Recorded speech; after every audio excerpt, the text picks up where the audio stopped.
High বন্ধুরা, কেমন আছেন সবাই? এবং আজকে চলে আসছি নরসিংদী গোল্ডেন স্টার পার্ক।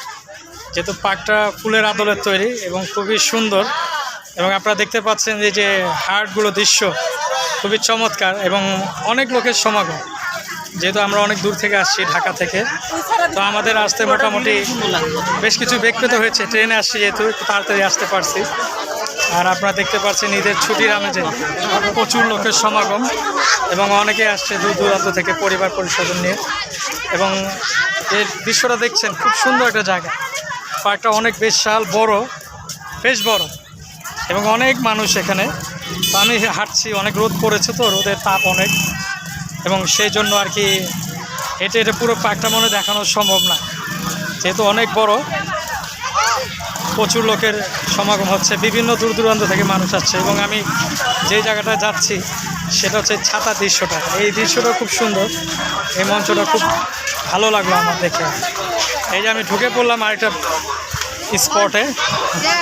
আপনারা দেখতে পাচ্ছেন আমার মাথার নিচে প্রচুর ছাতা, এবং ছাতা দিয়ে পুরো আদলে সাজানো হয়েছে, এবং খুবই সুন্দর লাগলো দেখে। দৃশ্যটা খুব ভালো লাগছে এদিকে, এবং খুব ছাতার নিচে হাঁটতেছে। এখানে কিন্তু অনেকগুলো ছাতা আপনারা দেখতে পাচ্ছেন আমার মাথার উপরে, বেশ বিভিন্ন রঙের, হলুদ, লাল, সবুজ, মানে এক একটা ছাতা এক একটা দৃশ্য। এবং ছাতা দিয়ে আসলে এখানে সাজানো হয়েছে, ছাতা এবং ফুল টুল, যাই হোক, যে যাই বলুক। এবং পিছনে আছে একটা প্রজাপতির মতো দৃশ্য, এবং ফুলের অনেক বাগান, এবং ফুলের অনেকই বাগান। না দেখলেই নয়, যারা একবার আসবে তারা বুঝতে পারবেন, যেহেতু পার্কটা আসলে অনেক সুন্দর। এবং ছবি তোলার জন্য আমার মোটামুটি মনে হয় একটা বেস্ট জায়গা এই গোল্ডেন স্টার পার্কটা। এবং সবাই ছবি তুলতেছে, এবং আমরাও তুললাম। এবার আমি একটু ভিডিও করে রাখি, ভাবলাম একটা ভিডিও করে একটা ব্লগ বানিয়ে রাখি, যেহেতু আপনাদের যদি দেখাতে পারি আমার কষ্টটা একটু সার্থক হবে।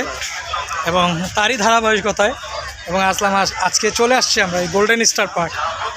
এটা নরসিংদীতে আজকে অবশ্যই একটু গরম পড়েছে, যেহেতু ওয়েদারটা অনেক গরম, তাপমাত্রাও বেশি। আমি ঘেমে ক্লান্ত, এবং আপনারা দেখতে পাচ্ছেন বেশ সুন্দর করে বাগান টাগান সাজানো। আমি আবার ঘুরে দেখাচ্ছি, দেখেন পুরোটা ছাতা দিয়ে ঢাকা। মানে স্পেসটা এমনভাবে করা হয়েছে সাজানোটা, যে অনেকগুলো আমরোলা ছাতার আদলে তৈরি, এবং বিভিন্ন রঙের। এখানে যে একটা রঙের সংমিশ্রণ তা না, কিন্তু এখানে অনেক রঙের ছাতা দিয়ে এটা তৈরি হয়েছে। আর এরপর অনেকে আছে যারা বসে আছে গরমে ক্লান্তিতে, এবং আমিও ঘুরে ঘুরে দেখাচ্ছি আপনাদেরকে গাছগাছালি সব কিছু। তো সে পর্যন্ত আমার কাছে মোটামুটি বেশ ভালোই লেগেছে, খোলামেলা পরিবেশ। তারপর বিভিন্ন জায়গার মধ্যে আমি যে এখানে দাঁড়িয়েছি, এখানে দেখতে পাচ্ছেন ফুলের টব, এরকম পুরো বাগানটাতেই সাজানো এরকম টব দিয়ে। আসলে তারা বেশ সুন্দর করে, মানে গোছালোভাবে সুন্দর করে সাজিয়েছে, এবং খুবই সুন্দর। এরকম বসার চেয়ার আছে বিভিন্ন জায়গায়, আপনি যদি বসতে চান এরকম বসার চেয়ার আছে, আপনি বসে এখানে আড্ডা মারতে পারবেন। হ্যাঁ, বেঞ্চ আছে, বিভিন্ন লোকজন আসছে, বিভিন্ন দূর দূরান্ত থেকে মানুষ আসছে। আমরাও ঘুরছি ফিরছি, আমি আপনাদেরকে দেখানোর চেষ্টা করেছি। এবং পাশাপাশি আছে বাচ্চাদের জন্য রাইড, সেই রাইডগুলো তো আপনারা ঘুরতে পাবেন। এবং আমি আবার সেই ছাতাগুলোকে আপনাদের দেখাচ্ছি। আমার পিছনে যে ছাতাগুলো আছে বেশ সুন্দর, এবং এটা শুধু পার্কে ঘোরার জন্য নয়, এবং বাচ্চাদের খেলার জায়গাও আছে খুব সুন্দর।